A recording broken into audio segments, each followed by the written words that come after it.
Fine. Oh, yeah. We are live. We are live. We are live. Let's go. Yeah. Hey, everybody. Even though nobody's here yet, that's okay. We are going to do a little disclaimer before we actually start the podcast. We have a very special guest for the podcast this week, Natalie Coughlin. We pre-recorded that. So you're going to get a little editing that happens in the middle of this podcast. We're going to throw it to that interview, but you're not going to see it here live. So just working with us. It'll all sound great, but it'll be a little jumpy tonight as we do that. So if you're going to watch all the way through, we appreciate you joining us and just get ready for that. But otherwise, we're going to get going. You guys are amazing. Amazing. All right.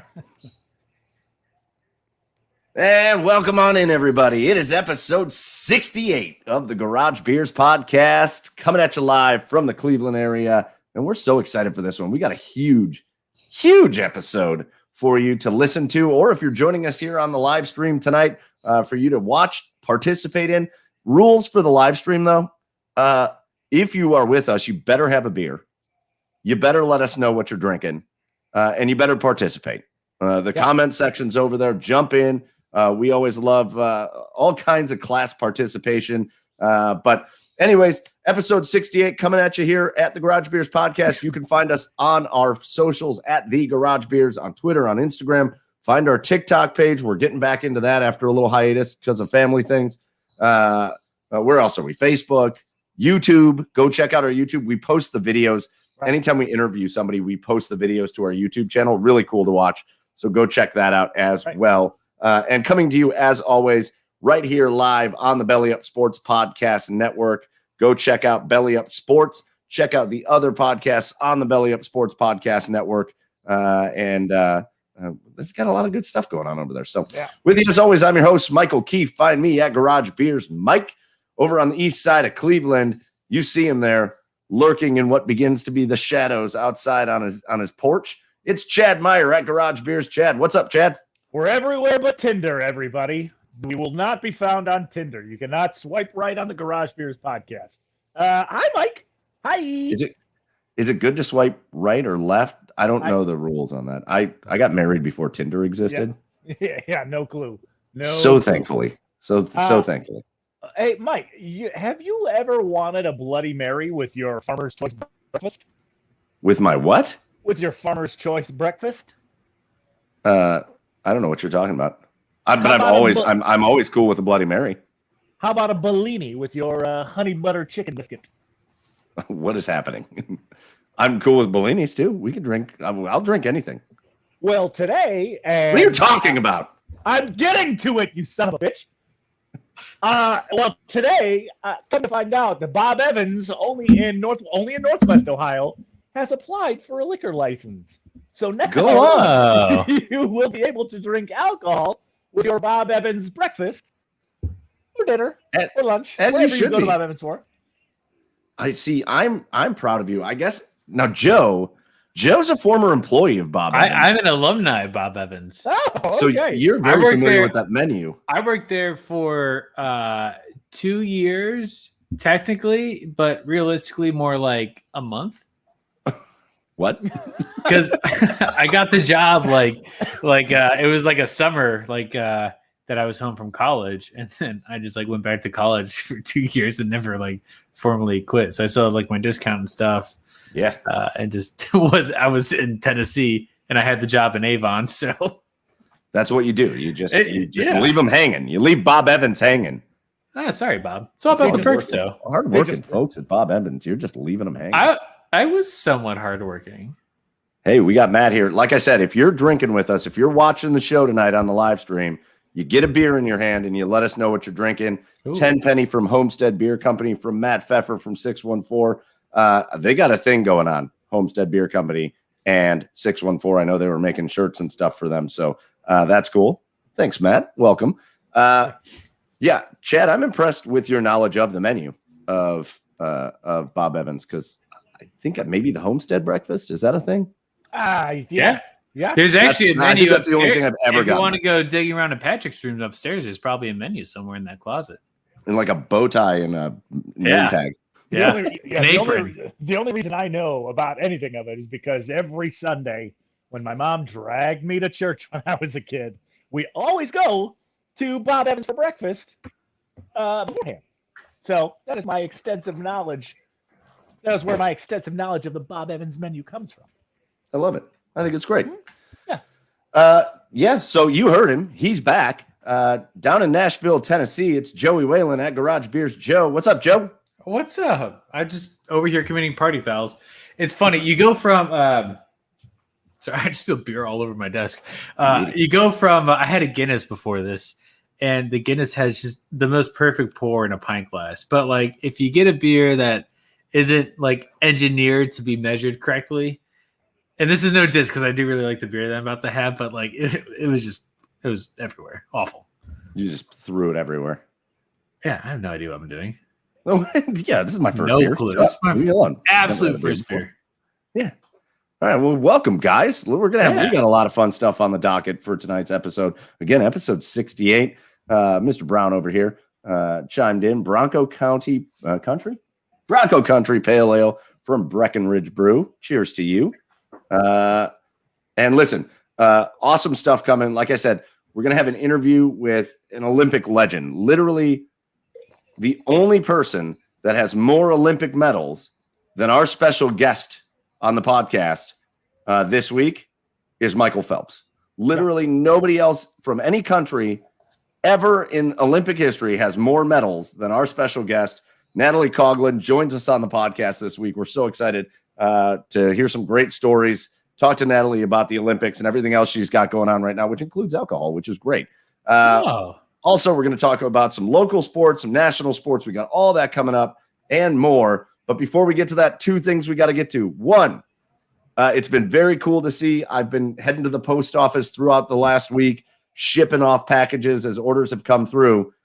It's been very cool to see the Garage Beers merchandise in different cities and different states. People getting them, people ordering them, people wearing them. Listen, it's good stuff. Our buddy Matt Pfeffer, who we showed you before, down at 614, helped us make them super high quality, soft shirts, awesome hats. GarageBeerShop.com. GarageBeerShop.com. Go check it out. Place an order. I will personally mail it to you. If you want either an awesome Garage Beers t-shirt or a Garage Beers hat, check it out there. And we even have a deal if you get one of each. So go check that out. GarageBeerShop.com. All right, boys. We're Garage Beers for a reason. It's time for our Garage Beers of the week, our favorite segment of the week. And Chad's got like a mold breaker here with us this week. So we're going to let you lead it off, Chad, from the porch on the east side of Cleveland. What's your Garage Beer of the week this week? Ladies and gentlemen, for the very first time here on the Garage Beers podcast, old Chad is drinking seltzer. Old Chad is drinking seltzer. Look at that. Yeah, a little seltzy. All right. Got a little high noon sun sips. Vodka and soda. It's made with real vodka, real soda. High noon sun sips. If you're any sponsorships, contact. It's made with bits of real Panther. Sponsorship opportunities. High noon sun sips. If you're listening, which I know you are, contact Mike Joe Channel. Yeah, and it's the watermelon flavor, and it's really refreshing. It's a delicious summer drink.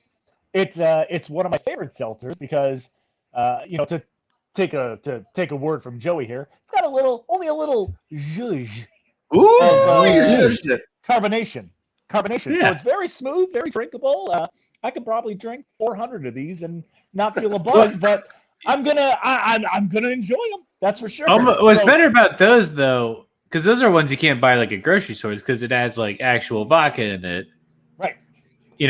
Like the White Claws and the Trulies, that's all malt. Like that is not.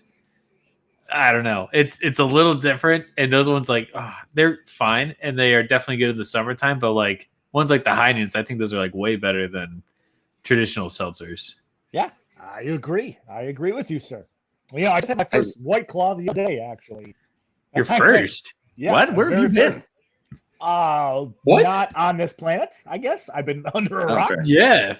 This is my favorite time of the night, by the way. The sun has gone down behind Chad, but it's still out. And the the lights on the porch aren't bright enough, so now we have the witness protection witness protection version of Chad, who's over there like, I have a seltzer. You guys ever seen Tour de Franzia? I'm just gonna sit back here. Yeah, sit back here and be like, "Oh, Joey, I wanted to take that word from Joey, but I just couldn't." You guys ever see Tour de Franzia? Yes, of course. It's like when they're interviewing Lance Armstrong, and like, "Are you sure you can't see me?" It's just like bright as shit on his face. It's like, dude. Did you say Tour de Franzia, like the box? Yeah. Oh, have you never seen Tour de Franzia? No. Sure. Oh my god, it's the best 40 minutes of your life. I don't know what you guys 40 minutes. It's pretty wild. It's pretty wild. It's pretty What wild. is it on? What is it on? Tell me more about it. I need to know. The internet. It is the internet. Maybe HBO, I want to say. Yeah, maybe. It's a spoof on the Tour de France and how all the bikers are juicing and doing incredibly hard drugs while they're doing Tour de France. And so they bring on Lance Armstrong to do like a protected interview, but like the camera's right in his face, and then they like don't mask his voice at the end. It's like, nobody can see me. I can get in huge trouble for being here right now. That's awesome. All right, Chad, you got a seltzer on the show tonight. Joe, down in Nashville, what do you have for your garage beer of the week? I've been here before. Mill Creek Brewing. Oh, I love that. Like when we do this on Zoom, that nobody can see us. When we hold like stuff up, it's backwards. But right on a live stream, it's nice. It's the little things, you know. It's been a long day. I have Mill Creek Hoposphere, triple hopped IPA, triple IPA. Jesus. Yeah, a lot of triples. That's a big beer. It's like a 9. Yeah. 9 oh, IPA. yeah. Joe's going to be slurring words tonight. I will be hammered. Oh, it is 9.8. Interesting. Chad's going to have to drink those 400 seltzers to catch up. Yeah, Oh, you might. That is a I good did part it. about the seltzers, though. You can take it to a party that you don't really want to get drunk at, but then you can like keep up. That's I don't fair. know. Anyways, this beer How's is that really beer? good. Mill Creek's in Nolensville, Tennessee. It's right by my big ass sinkhole. So if you're looking at sinkholes and you want a good beer, it's just down the street from that. Sinkhole for sale. Yeah. All right. Everybody's lauding your tolerance when you're drinking, like when you've drank like Yeah. five Yeah. 4-packs of seltzers and Wow. just nothing's happening. Yeah.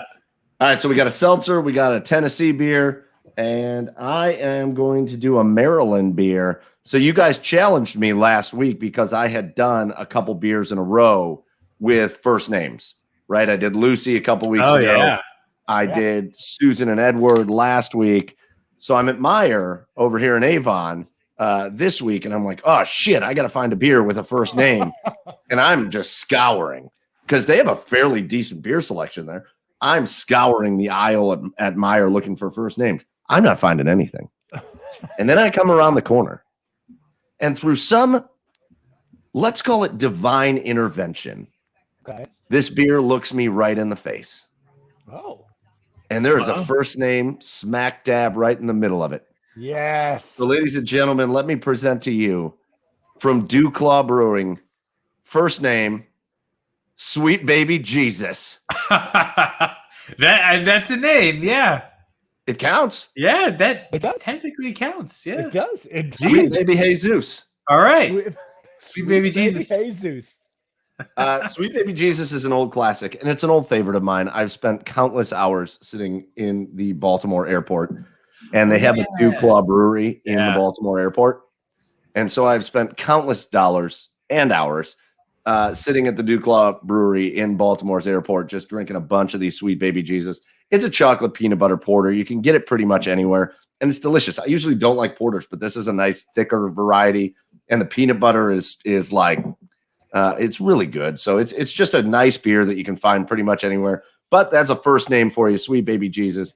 Yeah. I think you guys told me I had to do it all month, so I'm just going to do it all month. Yeah. Again, Only like 3 weeks left. I said last week I'm going to need some help. Meyer, I was at my wit's end at Meyer. Maybe not the best place to find a beer, but I was there. So if you're listening to this, if you're on the live stream and watching this, shoot me a beer with a first name in it so I can just go find it a little easier next week. So Perfect. those are our garage beers of the week. Cheers to you guys here, Chad and Joe. Cheers to you watching us on the live stream and drinking some beers with us. And to you who are going to listen to this on the actual podcast tomorrow or throughout the rest of the week. Cheers to you as well. So that's going to do it for some of the beginning. Now we're going to hop into, again, something that we're very, very excited about, an Olympic legend, one of the greatest Olympians. And actually, if you read about her or if you listen to interviews about her, there are arguments to be made, maybe the greatest female Olympian of all time, joins us on the podcast this week. We could not be more excited. So right now what we're going to do is we're going to throw it to our interview with the Olympic legend, the great Natalie Coughlin. All right. Hey, everybody. Hi. If you're watching this, you're going to hear some of the editing process. Yeah, this is not a TV broadcast. No, that would be cool, though, if we could figure that out. I don't know how to, but... So we're in a little break right now because Natalie recorded her interview with us earlier this afternoon with Chad and I. So you will be able to hear that on the podcast, but we're not going to dump that into this right now. So if you want to hear the interview with Natalie Coughlin, just listen to the podcast tomorrow when it comes out, or better yet, check for the video on YouTube, and you can actually watch our interview with Natalie. So with that being said, we can get back into the podcast. Yeah, for now, you're going to have to deal with our ugly faces. And it's gross. All right, and special thanks once again goes out to, again, one of the all-time great Olympians, Natalie Coughlin, joining us. How many cool things does she have going on, right? Like, she's a chef, and she has her awards, and they're not all in her sock drawer anymore. And and now she's making wine out there. But she's a beer fan, and what's her favorite kind of beer? Juicy, hazy IPAs. Damn right, I got another best friend. Yeah, I mean, I forgave her for that, but she kind of became both of our best friends, because if you remember, she made me feel really good. She made me feel like an Olympian, actually, because all of my 5K, half marathon, and a marathon medal, not winners, by the way, are in my stock drawer. So I feel like an Olympian right now. Okay, dude, you got Olympic. You basically have the world. You basically have Olympic participation trophies. She has the second most amount of Olympic medals ever by a male or a female, winter or summer, doesn't matter. You are probably in first place for 5K participation trophies. So congratulations. God. That's impressive. Seriously, give me the torch next Olympics. Whatever. Yes, agreed. Let me run the torch somewhere. I don't even care where. I love it. All right. So again, special thank you again. Go check out her winery, check out her website, all of that, and you can find her on socials, Natalie Coughlin. So listen, guys, it's a weird time of the year, isn't it? Because there's a lot of stuff going on in the world of sports, right? The NBA playoffs are going on. The NHL playoffs are going on. Obviously, it's baseball season. There's a lot of stuff going on, but at the same time, like, there's not a lot going on in like Cleveland/Ohio sports right now. There could be. There could be. Could there? I mean, on a year where the Cavs don't go like 19-70. Oh, right. Yeah. No. Like, if the Indians were just like playing a little bit above average. If the Jackets didn't collapse. Yeah, right. All that. There's a couple of things that could be happening right now. There should be things going on, but yeah, there's not. Yeah. Those aren't happening. So listen, it's kind of weird, and I debated if we were going to go over some of this stuff or not. But you know what? It's a funny thing, because with only one local, especially here in Northeast Ohio, one local team playing right now in the Indians, it's like the drama is taking over. Mm-hmm. And there is some drama going on, and I feel like, you know what, it's making the news, it's making the rounds. We might as well put our 2 cents in on it. And I think if you know us, you probably know how we're going to talk about it, but that's okay. So a little Browns drama happened, and it's really the first drama of the offseason happens on June 9th or 8th or whenever it was, and that's got to be a record for the Browns, right? Like, normally the season's over in January, and we've got drama at the end of January and all the way through. There has not been that. It's been cohesive. Players are showing up to camp, and those of them that aren't are with Baker Mayfield and Odell Beckham, and they're all like in Austin having like a camp or whatever. Like, everything's going great. And then the news breaks. And this is, for me, it's heartbreaking in that this person is just ahead of the game. She's a pioneer as a football coach in the NFL, a female football coach in the NFL. Brown's chief of staff, news is reported, and then it came out with like body cam footage and all that, that Callie Bronson was pulled over for basically driving under the influence, and she was arrested. Now it looks like some of those charges are going away and some of that, but yeah, guys, there's a lot of differing takes. I wasn't really expecting to see a lot of differing takes because, again, for me, my initial reaction is it's really twofold. There's not a real good reason to be out drinking in 2021 and driving with things like Uber and all that. Like, you can always catch a ride. So I know a lot of people are impacted by drunk driving, whether it's been in an accident or something like that. So I lend sympathy to those people who don't have a lot of sympathies for somebody who got out and drove their car. However, luckily, nothing terrible came of the situation, and she was stopped and pulled over and arrested and all that stuff. I'm not ready to go out and be like, oh, she's got to go. You got to fire her. This has got to be the end of her career, all that stuff. It just was a poor lapse in judgment. I'm just a little surprised by the people that are just like, get rid of her. She's got to go. Yeah, I'm a little surprised at that too. I mean, I tweeted about it earlier. I mean, if everybody got fired after making one mistake, albeit a pretty big mistake, no one would have a job. I mean, if you fucked up at your job in some way, shape, or form, yeah. I mean, I think you deserve a second chance. I mean, depending on the mistake. I know it kind of looks bad on the image. I know the Browns are a professional organization, and I know they have that to worry about. And I know this is going to be in the limelight with the Browns, but everybody does make a mistake. And, contrary to the belief of on Twitter that people want, I want her to stay because she's a woman. No, I want her to stay because I think she deserves a chance to redeem herself. Does she deserve to get disciplined for it? Absolutely. And she has been suspended by the club. But I do think she, deserves the opportunity to show that this is something that'll never happen again. Now, is there something to go ahead, Joe? I would say like potentially, I don't know. You got Britt Reed, Andy Reid's son.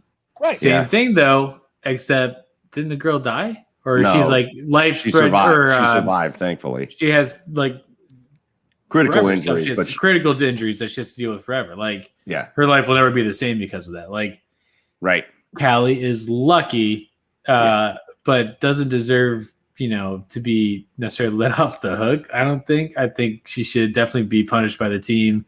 That's just an awful look. I mean, it's very good that she didn't hurt anybody, but it's incredibly irresponsible. You have a bigger brand and image to represent that's bigger than yourself, and you can't get caught going 0.21 over the legal limits of alcohol, or not 0.21 over, but she blew a 0.21 or something like that. Right? Well, listen, it's a fine line that the organization has to walk. Do you want to fire her? No, and that's okay. That's okay. If that's their prerogative, that's okay. But that's a fine line they have to walk, right? Because now you're setting an example that you've got to figure out how you're going to hold her accountable for that. Right. So that your other people in your organization see that. So that your players you can't do see nothing. That. So that your coaches see that. So that everybody sees, so that everybody sees that you're doing something to hold her accountable. The most positive thing that can come from it is that she can be a good learning tool for the other people in the organization, specifically these young men that are players that are 22, 23, 24 years old. She can be a good example for them if they do this properly. If they hold her accountable within the organization, she can be a good learning tool for those young guys saying, hey, listen, guys, look what I went through. You guys are out partying, doing your thing. Cool. Go do it. Have a good time. All that. You're young. Enjoy life. Do not get in your car. Look what I went through. My face was just my face was just plastered all over the news. My dash cam video, how horrendously embarrassing that must be. My dash cam video is just plastered all over for everybody to see. You want to be in that situation? Of course you don't. So it's just up to the Browns and Kevin Stefanski now. Here's a good test for him. How do you hold her accountable within the organization? They have to do that. They cannot just say, hey, don't do that again. And like life is normal. Hold her accountable within the organization, and it could be a positive thing. Again, not a positive thing in her life because she's got some things that she's going to have to deal with now, legal repercussions. And also, she's like Joe, to your point, very lucky. Oh, yeah. Very lucky that nobody was crossing the street. Yep. Very lucky that there wasn't a car in her way. Very lucky that she made it where she made it without any issues, but she did. And so hopefully they can turn that into something that is actually a positive influence on the team. Yeah, and I think they will. I mean, the legal ramifications. I mean, her license is getting suspended for a year, and she's got to do the 3-day DUI course. And within the organization, she is suspended. Do we think that's enough, or do you think like maybe a demotion is enough, or is what's going on right now enough for you guys? It's tough because I don't know what would be impactful to a coach. The suspension is obviously big because you're not with the team. I don't know if demotion is necessarily the right route, but maybe it is. I don't know. It's weird. I don't know. See, and it's something that needs to be better thought out, obviously, than just sitting around making they're not just sitting making a decision like three schlubs like us, but it's got to be something thought out. She should probably, if I were a coach, she would become responsible for working with the athletes on the team and the other people on the team on like a program, smart life choices. Look at my example, learn from it. So again, she can take it as a positive too, once she gets past all that stuff. Go ahead, Chad. And no, I was going to say, I've never seen anything like, I know her title is the chief of staff, but I've never seen or heard anything. What exactly is that role? Like, what does that role entail? Has anybody, you guys, ever heard anything about it, or what does that mean? Yeah, I don't know what her exact job description is, other than I think she, as chief of staff, I think she works with all the coaches, offensive, defensive, special teams. I think she kind of does a little bit of everything. But again, remember, she coached tight ends for a game last year. Sure. I think it was it the playoff game? When we had coaches that were in, was it Jacksonville game? Yeah. Yeah, she coached tight ends for a game. Like she's talented, she's smart, she's good at what she does. She has the respect of the coaches and players around her. All of that is good. But they need to figure out how they're going to show that this isn't just like we're going to sweep this under the rug, don't let it happen again, and turning it into here's what you're going to do to be held accountable for this. Don't let it happen again. And that's the difference. So again, I don't want to spend 20 minutes on Callie Bronson again. I don't want to come across as judgmental either. Everybody has made mistakes. Everybody has done stupid things. I have done stupid things. So for everybody that's sitting out there, talking about what she did from this kind of high horse perspective, you're not going to get that here. The three of us on this podcast have done stupid things. It happens. You got to learn from it. You can't let it happen again. And you got to make a positive impact going from there. So anyways, keep with the Browns for a second. Mike, keep with the Browns for a second. Let's go. You're an idiot. I'm straight A student. Perfect record. And you one time finished a 5K. It's Chad, you're so full of shit. You thought a chip bowl was a hat one time. Well, I was drunk. Come on. And if you were there, it looked like a construction hat. Come on. I'm sure it did. All right, so let's talk about a little positive news for the Browns. I just saw this report on Twitter, and I feel bad because I don't remember who said it. But it looks like the Browns have like capped out and maxed out their season ticket sales. Yeah. To the point where not only have they sold their tickets, but they've also reached their limit. They had like set a limit of like a wait list limit of 10,000 people. They've reached that as well. Like, wow. Yeah. And to get on that wait list costs $100. So people are paying $100 to be like number 9,997 in line to get Brown season tickets. One day. They've gone all Lambo on us, fellas. They've gone all Packers. Just in case you didn't think that once the Browns got good, things were going to go ballistic in this town. Yeah, how about that? A 10,000 person wait list full. That's more than the Indians get on a nightly basis. Okay. Son of a bitch. But it's funny because it's true. It's true. No, man. Just No, we but never thought we'd see the day. Thank God. No, yeah, it's incredible. Yeah, but that's amazing. I mean, you tell all these people. I tell all my friends from out of town. I tell all these people from, my kids. I tell everybody else's young kids who is being raised a Browns fan. Listen, when this team gets good, it's going to be like nothing you've ever seen before. I actually told Jarvis that when he first Jarvis who? Jarvis Landry, when he first came in, he was at a Cavs game, and I was walking down, at halftime, and I saw him courtside. I shook his hand. I said, "Dude, you win here, it's going to be like nothing you've ever seen before." And he's like, "I appreciate that. I appreciate that." Well, now you're seeing it, Jarvis. I know you listen to this podcast. Feel free to comment. Yeah. Feel free to comment what you're drinking. Friend of He's the on the show, live stream Jarvis right now. Landry. Feel free to comment what you're drinking, Jarvis. Thanks. Yeah. It's crazy. It's just it's such a slow time for the Browns. And again, there hasn't really been any drama or really anything to worry about or think about. They're in these camps and nobody really gives a shit. Unlike previous years where you're like, oh, but did you see this guy in the voluntary mini camp? And you're like, I don't even know who that is, but it sounds like he's doing great. No, nothing's really being reported about that. It's great.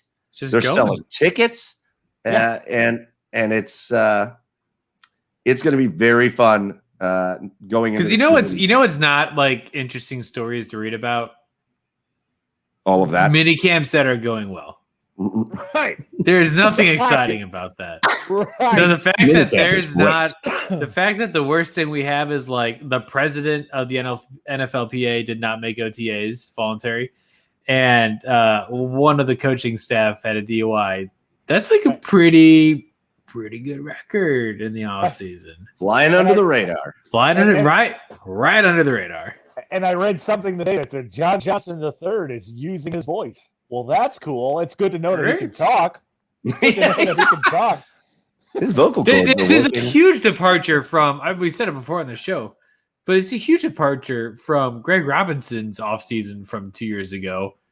Now, there was only like 5,000 pounds of weed. I know, but that's just it's the most funny thing to bring up because it's like that was an offseason that was like within the past 2 years. Yes. This offseason was like Freddie nothing Kitchens. like that. Freddie Kitchens, yeah. Dude, he's the real life We're the Millers. He just drove I was just RV watching that movie. from Mexico to wherever he was going. It's phenomenal. That's such a great movie. All right. Why haven't they made pot legal? I mean, I know they've like eased the restrictions on pot, but come on. Just make pot legal already in the NFL. I mean, hell, it's already illegal in what? Or it's already legal in what? 12 NFL cities? Something like that? Right.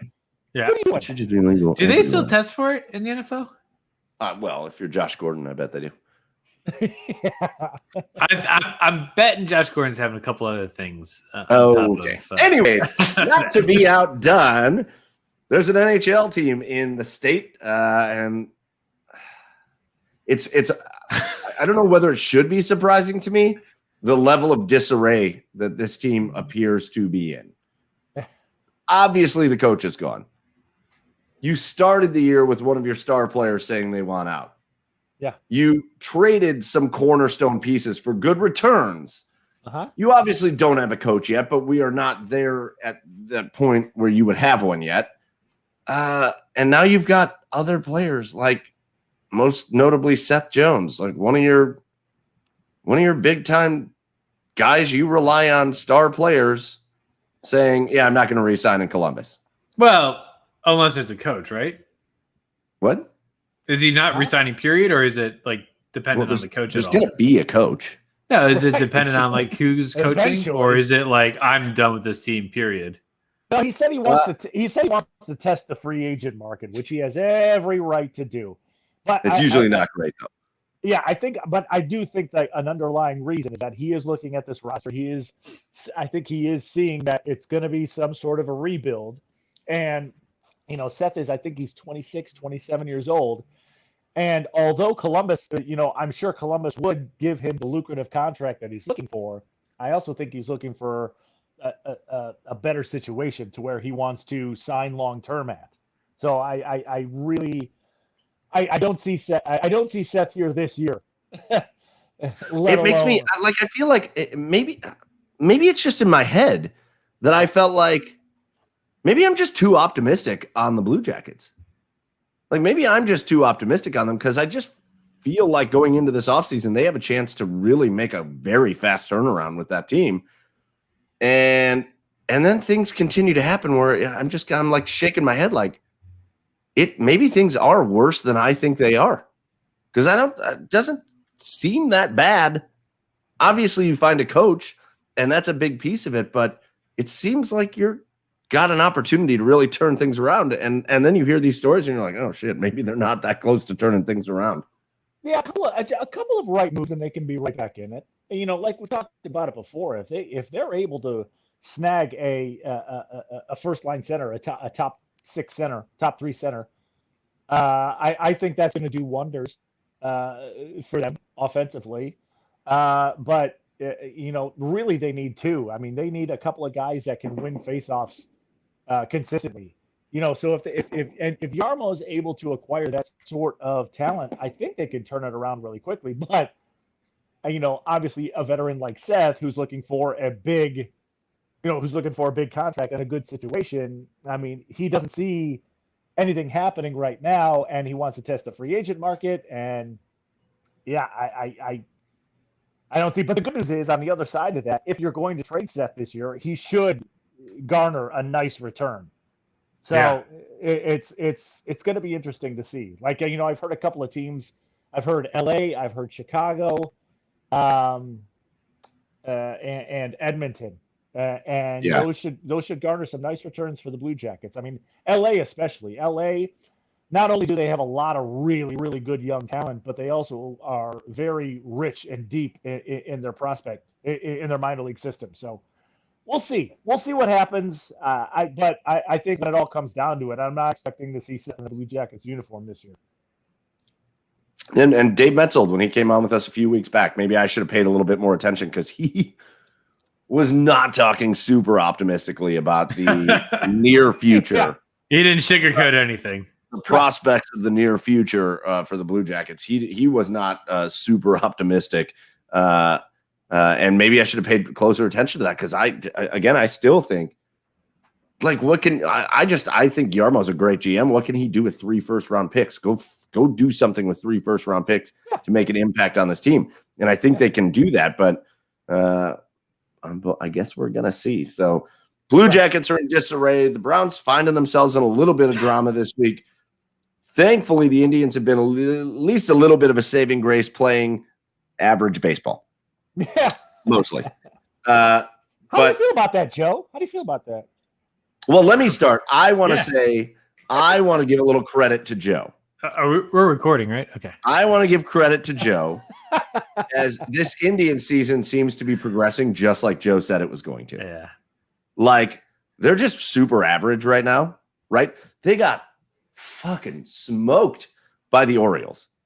Well, but that happens I don't know what it is about the Orioles, but every time we go to Camden, it's a weird vibes there. I think Baltimore scored 18 runs all year, and then like the last game of that series, they scored 18 runs against the Indians. Yeah. Like, just smoked against the Orioles, but then they come out and they're not doing so great tonight. They're getting smacked up pretty good by the Cardinals, but they smoked them last night.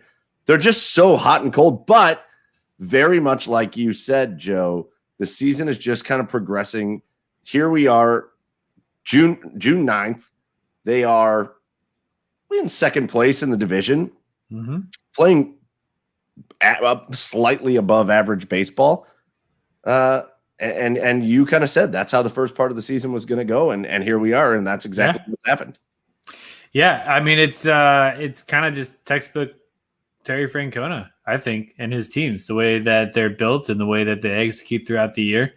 They have this atrocious start, and everyone freaks out at the beginning, and then June they start showing flashes of getting hot. July and August they start getting some flashes of consistency. And then they get your hopes up for September and then get knocked out the first round. So it's kind of I hope that doesn't happen. But it's nice to see that they're playing some better baseball as of late. It makes the season much more enjoyable to watch when you have good pitching and then you're scoring more than 1 run. or 0 runs. That's always fun to watch. We're gonna get our pitching rotation. We're pretty decimated right now. We got Tristan McKenzie that's in AAA, and he just hasn't really panned out very well. Zach Plezak's ripping shirts off and breaking thumbs. We're a little depleted there. His own thumb. And it's not the Indians of 2-3 years ago when we have 10 MLB ready prospects waiting down in Columbus and in Akron, waiting to come up and fill in for a start. So we're definitely hurting a little bit more on the starting pitching, I think, than we were expecting this year. But it'll be fine. I don't see any way that we're not going to make some type of bid for the playoffs the second half of the season. Boy, they're really feeling the Plesac though. The Plesac. Oh yeah. Oh, by the way, it's bad. Those bullpen games have been just god awful, fellas. He's the next one to go. He's absolutely the next pitcher to go. Oh, it's been terrible. That was the 18-run shellacking against Baltimore. That was a bullpen game. They had 3 guys give up 15 runs. Like what? They could trade him at the deadline. Like if they're like seriously looking for something to pull in, or if they're on the verge of selling, Zach Plesac. How can you trade him right now? I don't know, but like you can't trade Zach. He's a liability. Yeah, but you have nothing to replace him with. Nothing. This is not previous. If they are on any verge of selling this year, he's gone. They have to not sell. They're going to be in contention at the deadline. They're going to be close enough. And the thing about the team is you've got that back end of the bullpen that's been so good, right? They have 2 blown saves this year. 2 blown saves. 1 from Clase, 1 from Karinchak. That's it. That's crazy. Yeah. They've been so good at the back end, and your starters can't get you there now. Like, that's the difference in Indians of years past. I don't know if they've got the answers at some of these positions. Now, thankfully, they ended the Jake Bauers experiment, and Bobby Bradley's he's going to come up and hit all right. If you think he's going to hit 350 this year, he's not going to. Stop that. But he provides a little pop. Harold Ramirez has been spectacular. Yeah. What a find for them. They're going to need. Franmil should be back soon. Yeah, Franmil should be back soon, and they're going to need to find. They're going to need that trade deadline to find probably 2, maybe 3 pieces. One of them is going to have to be a starting pitcher. You can't trade Zach Plesac. It's weird that you're in a position that we're looking at starting pitching, but man, it is just not there this year. Yeah. All right. So yeah, Cleveland sports. The Indians are like a slightly above average, and then not just Cleveland sports, but Ohio from the mid up. Not a whole lot going on right now. So let's look around. Let's look around the rest of the world of sports. Let's stay in baseball for a second because I love this. What? You guys don't want to talk what? Lake County you don't want to talk Lake County captains or like Lynchburg Hillcats? Or like I need 17 seltzers to get into that. All right. Perfect. Let's look around just the world of sports in general. Let's keep it in baseball. I love this. I think this is going to become like a problem. This sticky shit that pitchers, you keep seeing them like sticking their fingers to their glove and it just sticks. And Karinchak had it in Cleveland. Yeah. And all of a sudden, you don't just touch leather and then your fingers are like, and they pop off the glove. I think so many pitchers use substances on their gloves, on their hats, on their arms, on their shirts. Oh, sure. And all of a sudden, baseball's like, wait, there's so much video evidence of this shit going on right now that baseball is now instructing the umpires, you need to be looking for it, like actively looking for it. It is such bullshit. Not that they're cracking down on it, but that it's taking as long as it has to crack down on it. Look, everyone's wondering why the strikeout rate. Well, the strikeout rate is really high because everyone's trying to hit out of the park, but like, you're getting pitchers that shouldn't be throwing the ball the way they are, throwing the ball the way they are. And it's amplifying the talent pool on the pitching side, but it's hurting the offense of the league in the long run. Now, that's not an excuse because it's easy to say that for the Indians because their offense is generally pretty bad and other teams hit very well. But it's like, stop. Just, you don't need that. And it's weird because it's been so prevalent forever. Like I don't know the time that they've really cracked down on it widespread. There's this couple of specific cases where someone might get called out during a game, right? But not a lot. But you could see. I mean, it doesn't matter what year you're talking about. You see a pitcher with a little black spot on his head, or like the inside of their undershirt, they'll go up like after every pitch and just do like a little scratch or something, or and like it's like fidgety, but it's not fidgety. They're just grabbing some shit to make their ball spin more. Chad's got something smart ass to say here. I can just see it in his face. Crisco, Bardahl, Van Still. Yeah, shit, we get another 2 to 3 inches drop on the curveball, and if I do it, I just wipe a little jalapeno on my nose. Oh God! You put snot on the ball. I ain't as young as you. I gotta get any. I love it. You almost had the quote. The major league. I had it. I was like, I ain't as young as you. You were there. Find any advantage I can find. But no, guys, baseball. I get it. You kind of want to police it. Chad just wants people to cheat in baseball. It's a game that since the beginning of time has been built on cheating. So but your steroids argument won't fix this. Anybody who was shocked that these guys are putting substances on the ball to make it bounce a couple extra inches when they're throwing a cutter or a screwball should not be shocked. Okay? I mean, yes, is it wrong? Yes. But does it make baseball more fun? 100,000%. I don't think this makes baseball more fun. I don't think this does. I'm with you on the steroids. Let's just juice them all up. Let's go. Yeah. Yes. Yeah. I don't think this makes baseball more fun. This makes it impossible to hit baseballs. Yeah, that's true. Although I'm a defensive guy, I've always liked it. I've always liked it. Oh, one of the guys. Did you see the numbers? Did you see the numbers for Garrett Cole? Because remember, he threw like a dominant game against the Rays. Somebody called his ass out for having a substance. The next game, it was another game against the Rays. They could like measure his spin rate, his velocity, all that stuff.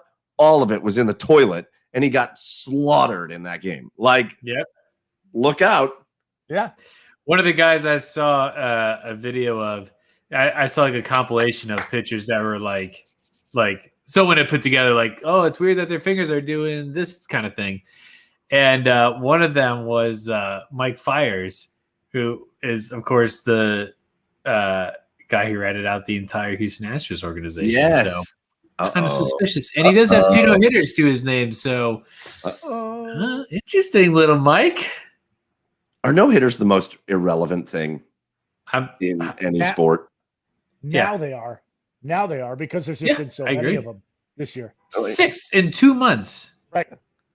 And then I guess it used to be like if you're a pitcher and you're throwing no-hitters, it's like, whoa, you're amazing. Now it's like, all right, some random dude, John Means or whatever, chucks a no-hitter, and nobody will ever remember it except for the Means family, and they'll talk about it every Christmas, and he'll show videos to his grandkids one day, and in the meantime, the whole rest of the world will be like, what's a John Means?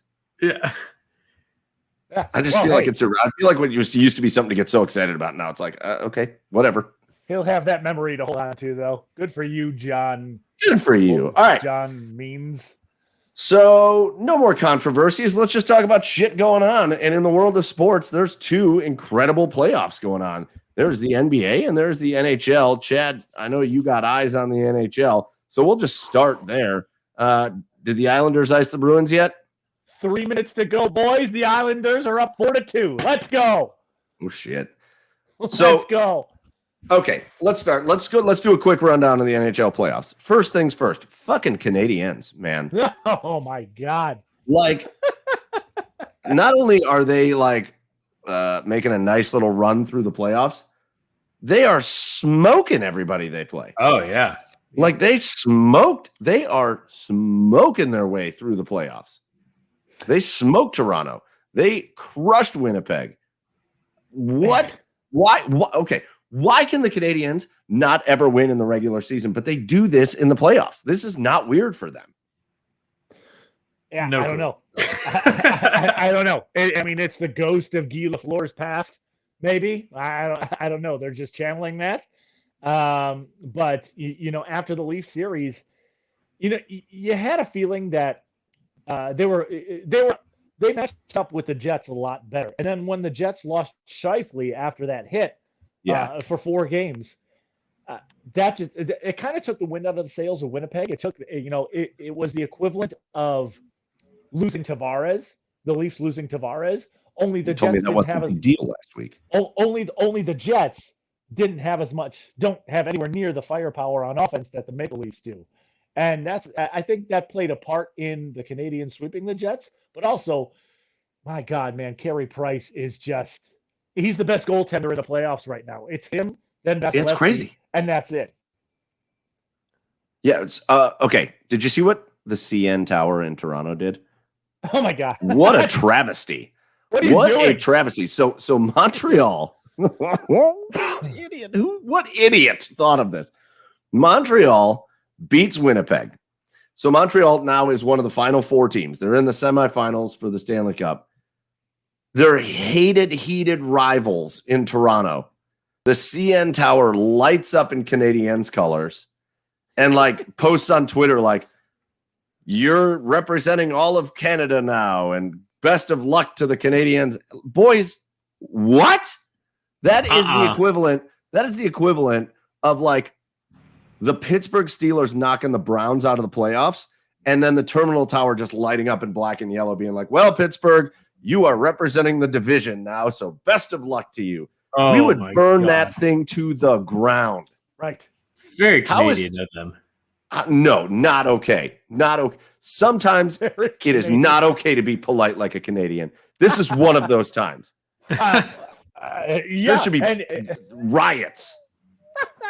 And in years past, I think that would have happened, but I don't know. Maybe it's the pandemic brought everybody together. I don't know. Or maybe it's just a troll job. Maybe someone working at the CN Towers from Montreal and was like, I'm going to get these guys. But I don't know. Jean-Luc Rompier posted it on Twitter too, and he's like, this is the equivalent of the horseshoe lighting up in maize and gold, saying, good luck, Michigan, on your future. What? What are they doing? That is not what this is all about. You are supposed to decorate the CN Tower like a middle finger and be this is what we think of you, Canadians. Hope you lose in the next round. Yeah, I hope they can see that from Montreal. Yeah. Right. So Canadians move on. They have been spectacular in the playoffs. One of the best teams in the playoffs. They will face the winner of this next series, and what a freaking series it has been. Oh, wow. Colorado and Vegas. Colorado, from the beginning of the playoffs, looked like the team to beat. They looked like the team to beat. They go up 2-0 on Vegas, and Vegas has come roaring back, including beating Colorado to take a 3-2 series lead in Colorado. Boys, what's the story of that series? They figured out how to contain that top line of Colorado. I mean, these last 2 games, they have suffocated Nathan McKinnon. I mean, he can't make any plays. It's similar to what Winnipeg did to Connor McDavid, but I mean, the biggest difference is Colorado has so many more playmakers on offense, but they have figured out how to suffocate that top line. Their top 2 lines really are the main arsenal that Colorado has. And Vegas, they're a team that hasn't that's just as fast. They're also 4 lines deep. And it's a much different team than St. Louis because like I said, because of their depth, because of their speed, because of their skill. And boy, oh boy, Vegas, they looked like they were on their way. They looked like they were on their heels after those first 2 games, but they certainly figured it out against Colorado. And I would not be shocked to see them close things out at the Fortress tomorrow. Well, and you talked about Carey Price. You talked about Vasilevsky. You got to throw some love to Marc-Andre Fleury out there. The guy is he found it when he went to Vegas and he hasn't lost it. He has found it.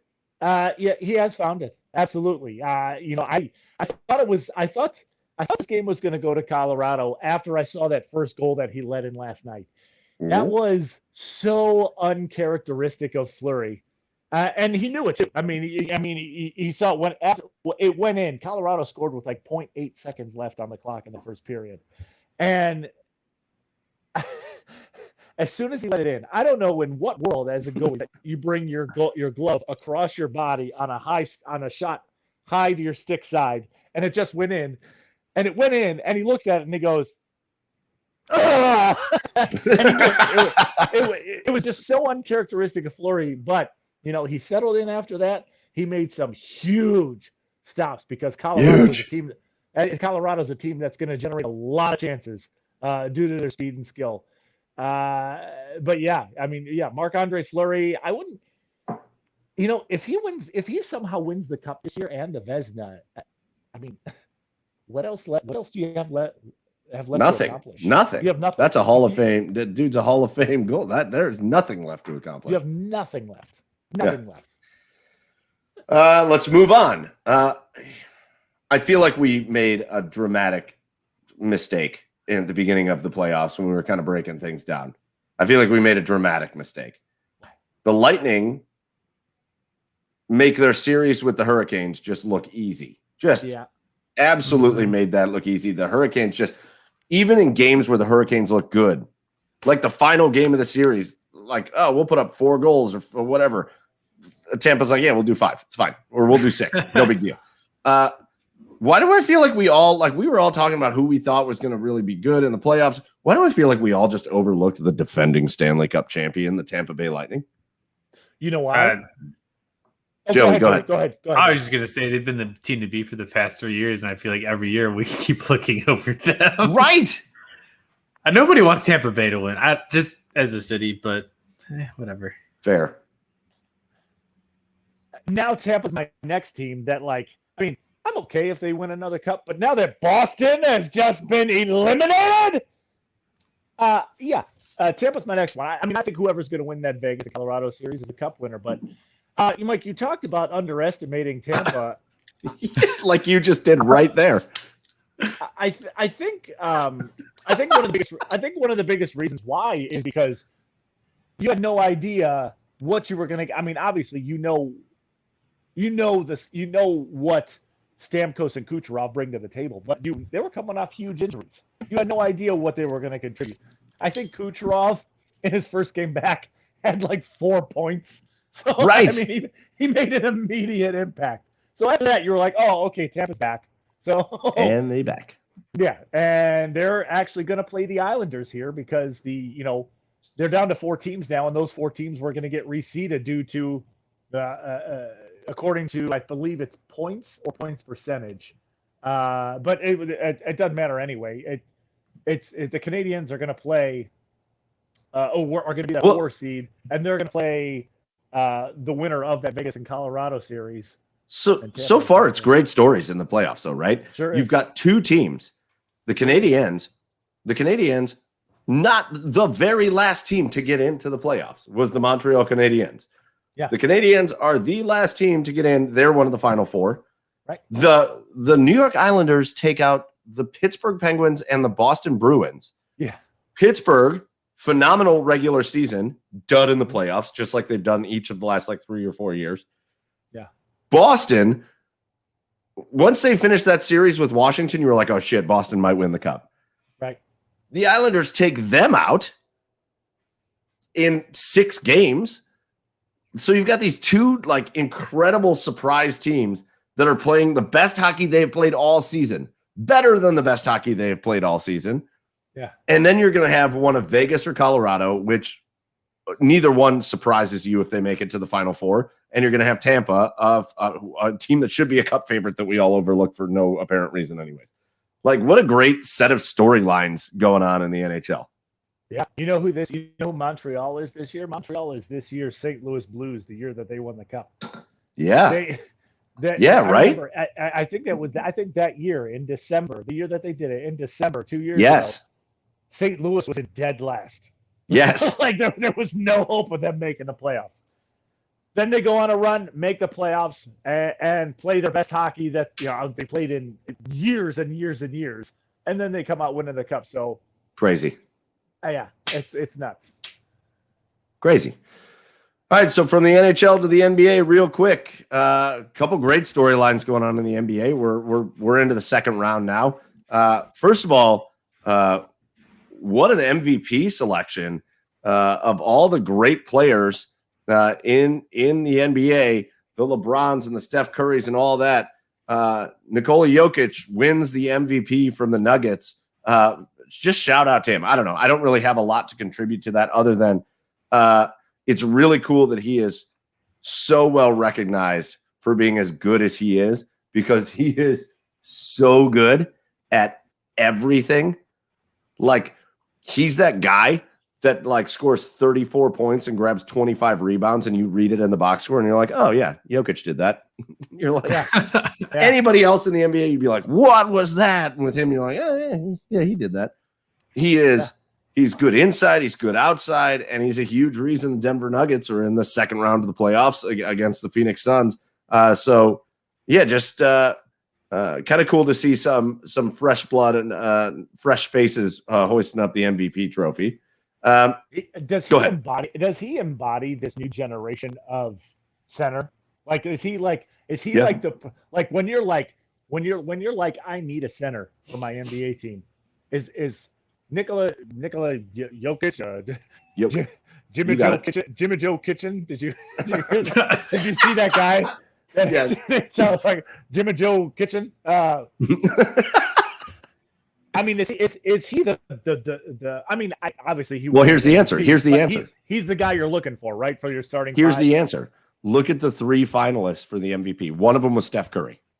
Yeah. Knock him out for a minute. The other two, Jokic, who won it, and then a player who plays exactly the same kind of style of basketball as Jokic, Joel Embiid. Okay. Two centers, two guys that play outside, inside, defensive, rebounders. Like, that's if you're going to be a big man in the NBA and you want to be tremendously valued, sure, you're going to have value if you can be a defensive presence, shot blocker type, cool, you'll have value. Like Rudy Gobert. If you're going to be just a strictly like shooting threat, you're going to have value. Fine. However, the value that these 7+ foot guys bring that can handle the ball, pass the ball, shoot the three, but also have incredible post moves, dominant on defense and offense and everywhere in between, they're not easy to come by, for sure. Is Embiid good from the outside? Oh, yeah. Is he? Yeah, Joel Embiid's a shooter. Is he? No shit. Yeah, Joel Embiid's a shooter. He's not, he's not Steph Curry, but you leave Joel Embiid open from three, he'll knock it down. Like that is what it is.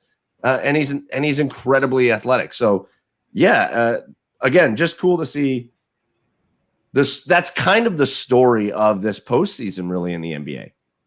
Is there's a lot of out with the old guard. It starts with LeBron James. LeBron James, who I will never say a bad word about, knocked out in the first round of the playoffs. By who? By a team led. A lot of people give credit to Chris Paul, and they should. So he's kind of the old guard. But a team led by one of the young up-and-coming stars in the NBA, Devin Booker. His performances in that series were incredible. The Nuggets and their young stars. Who else is still Utah? Look at Utah and Donovan Mitchell and their studs. Even on the East side, the Hawks are giving the Sixers everything they can handle right now. Like, it's just kind of this new. It's like almost a changing of the guard a little bit, and it's fun to watch. However, having said all that, we can talk about the Jazz all we want. We can talk about the Nuggets, the Suns, the Clippers have looked okay. Great series with the Mavericks, the Clippers and the Mavs. Kawhi Leonard was phenomenal in that series. Having said all that, can anybody stop Brooklyn? No. Like I have said this 1,000 times, and I'm sorry to people that love him.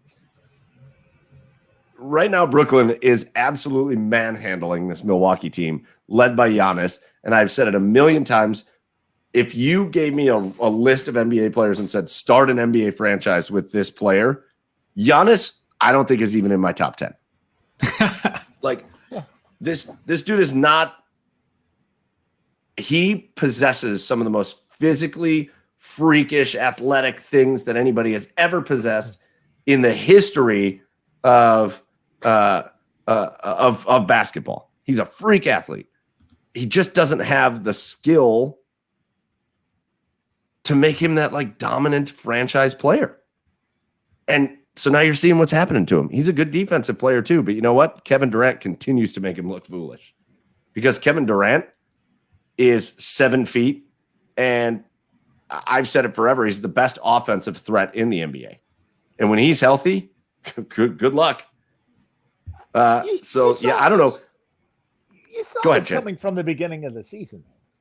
I mean, you knew Brooklyn was going to be there at the end of the season. No, you didn't. No, you didn't. Yes, No, you did. didn't. Why? The NBA has become a league. No, you're so full of crap. No, I'm not. You're so full of crap. No, I'm not. No, I'm not. You did not see this coming. Nobody saw this coming. Everybody thought it could happen. But look at the storylines. Kevin Durant, is he going to stay healthy? When was the last time Kyrie Irving was a positive impact on a basketball team? When was the last time? When he's out He was on with the the floor? Cavs. Yeah. He was with the Cavaliers. He was with the Cavaliers the last time he was a positive impact on a basketball team. And then they trade for James Harden. And the funny thing is, they are dominating the playoffs. James Harden isn't even playing. Like, yes, I get what you're saying, Chad. When they put together this team in Brooklyn, did everybody go, whoa, Kyrie and Kevin Durant, and then they trade for James Harden? Whoa. Yes, everybody was like, oh my God, that's a big time team. It is, but it's requiring these guys to take a step in their game. It's requiring Kyrie Irving to play like he did 5 years ago, and it's the first time he's done that in 5 years. Sure. And it's just going to keep happening. The stars are just going to want to keep joining up with each other. And that's the way the league is going. And that's fine. I get it. They want to win championships. And that's the way they're going to do it in the NBA. And that's fine. It's just not my thing. It's not. Yeah. I mean, I think it happens everywhere. The NBA has this I don't think it happens. I mean, yes, it does. I'm willing to concede that, but I don't think it happens as much as it does in the NBA. Yeah, it's not as like impactful in other ways. Right? That's a good point, Joey. That's what I was going to say. It's you guys are anybody's crazy to say that it's not happening in hockey or it's not happening in football or whatever. It does. It just doesn't matter when you get 2 stars that join the same team on a hockey team. It doesn't matter because you got to have 5. Yes, it does happen in hockey. Yes, it does. Tell me. Yes, it does. When's it? But what you don't, you have to have example. You have to have 5 lines in hockey. So it doesn't matter if you have 2 stars playing together. You have to have 5 lines playing in hockey. Give me one. Give me. I don't know. Go look. I'm not going to go through transaction histories. It happens in every sport. You're crazy to think it doesn't. Hockey. I'm telling you right now, it doesn't happen in hockey. Okay, so guys don't leave their teams and go to other teams. Well, they do, but not necessarily to form the super team. Because you can't form a super team in hockey. Right. What are you talking about? And in basketball. Yes, that's why. It's the only. There it is. No. That was the argument. It's the only sport you can. So it happens in every sport. But in basketball, it's the only sport you can form a super team because it doesn't matter. Again, look at the Browns. You can have Odell Beckham and Jarvis Landry, and you can have Nick Chubb and all that. You can't form a super team because you need 22 players playing all the time to win games. In basketball, if you've got 3 superstars and then a solid cast of role players, you can win a championship. Sure. In hockey, if you have 2-3 superstars, and then the rest of your 4 other lines suck, you're not going to win. So it just doesn't feel as prevalent in other sports, but it happens everywhere. I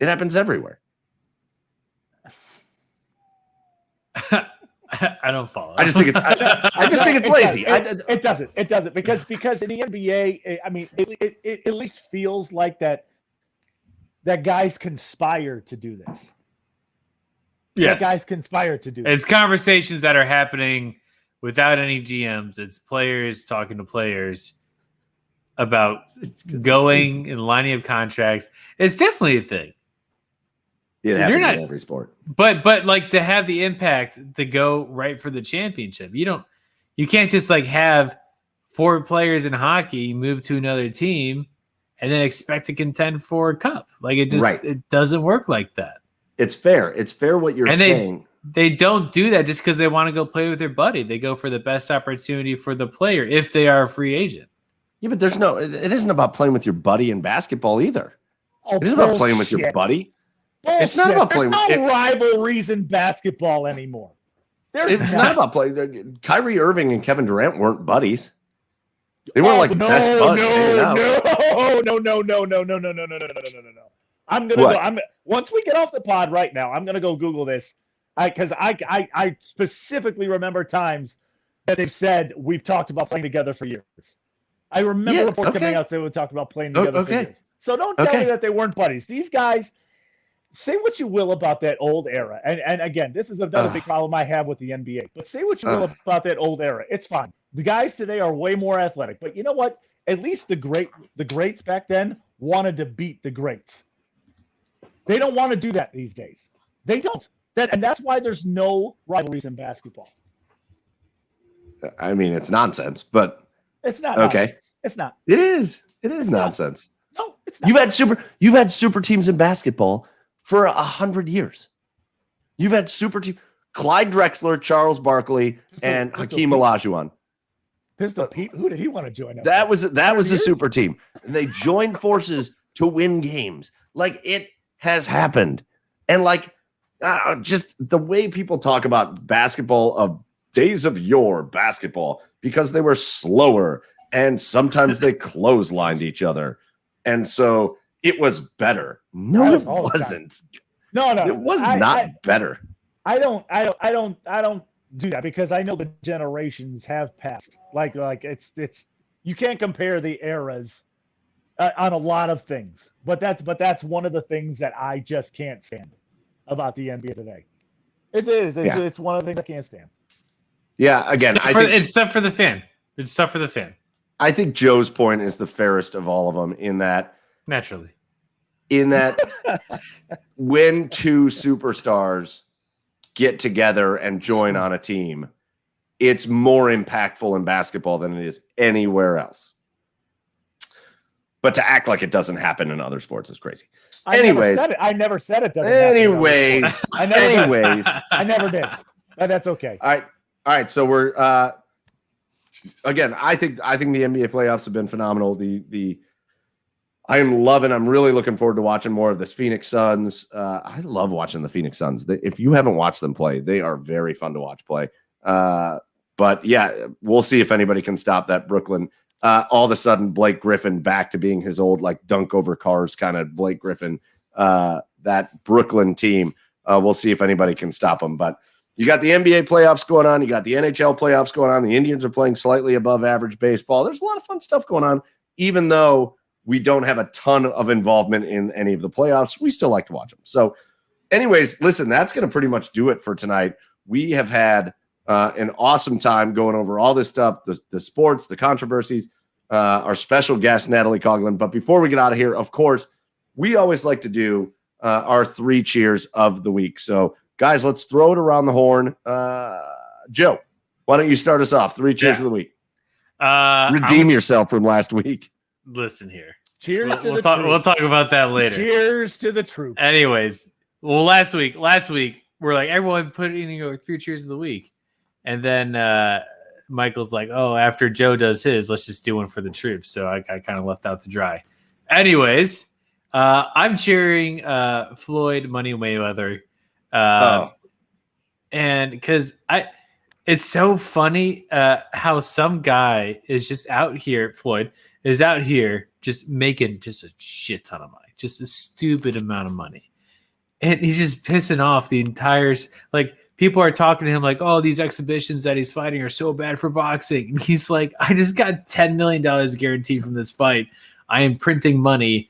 I don't like, it doesn't matter to him. Like, he is just out there. Awful fight. fight. It went the distance, but it seemed, I don't know. It wasn't. Was it? It's so okay. We can spend it, Joe. We can spend a minute on it. I love that you brought it up. Well, it's the cheers is to the hustle, though. He's a The legal cheers bank is to robber. the hustle. He's a legal bank robber. That's He's a what he legal said. bank robber. He said he is the most successful legal bank robber in history. I love Listen, that. I love that.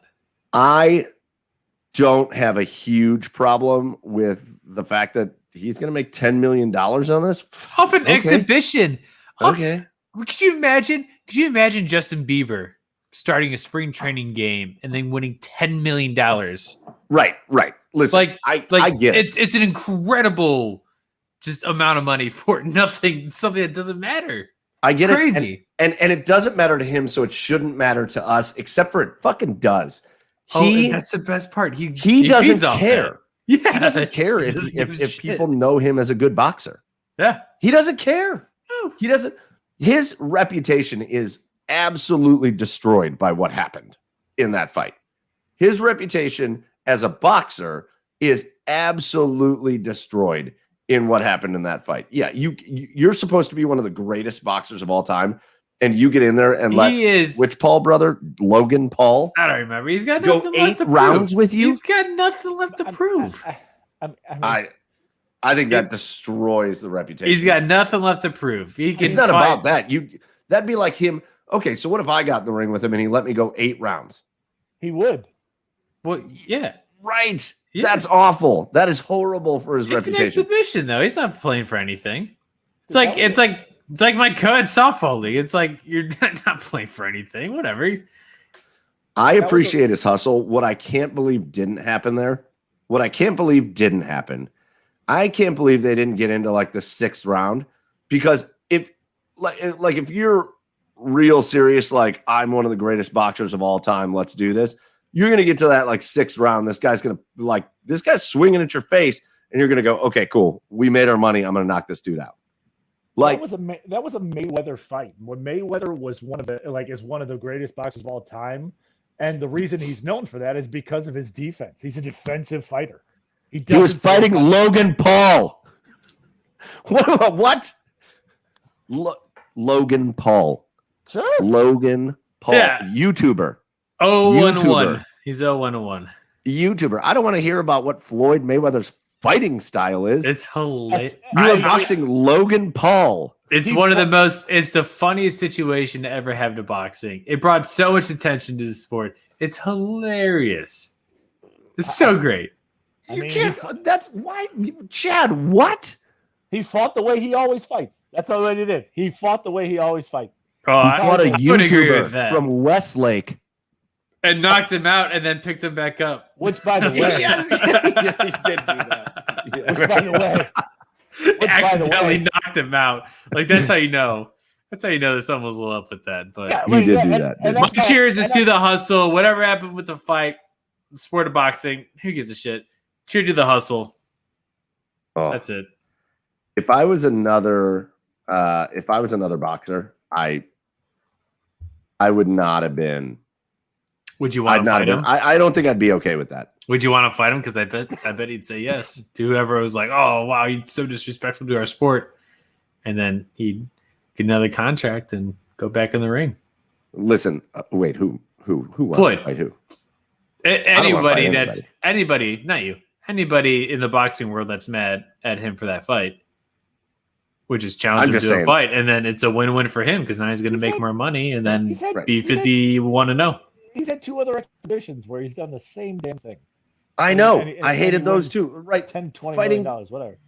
boxing Conor McGregor. Dude's not a boxer. Like, what? Still, that's more credible than the Paul brother, though. Fucking Paul. I know. Oh yeah. I was hoping for some level of dignity as a person, that he was going to like, all right, cool. We let this go 6 rounds. Now I'm going to knock your ass out. And he did. And then he held him back up, and okay, fine. And But Conor, for those first 4 rounds, Conor was trying to knock his ass out. Yeah. Just to go along with that, I think the one that's going to get totally fucked is his brother, Jake Paul, because Jake Paul has scheduled a fight with, I think it's a boxing match, but that's fine, with former UFC welterweight champion Tyron Woodley. Yeah. And Woodley isn't like having fun with this per se. Like Woodley's like, I'm here to stand up for combat sports.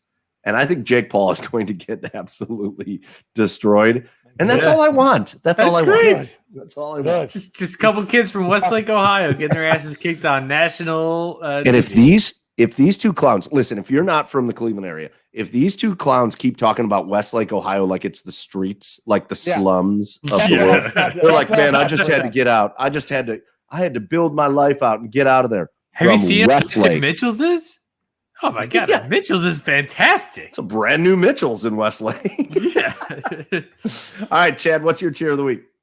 I'm going to cheer the Islanders for cheers to the Islanders. Yeah, eliminating the other team that I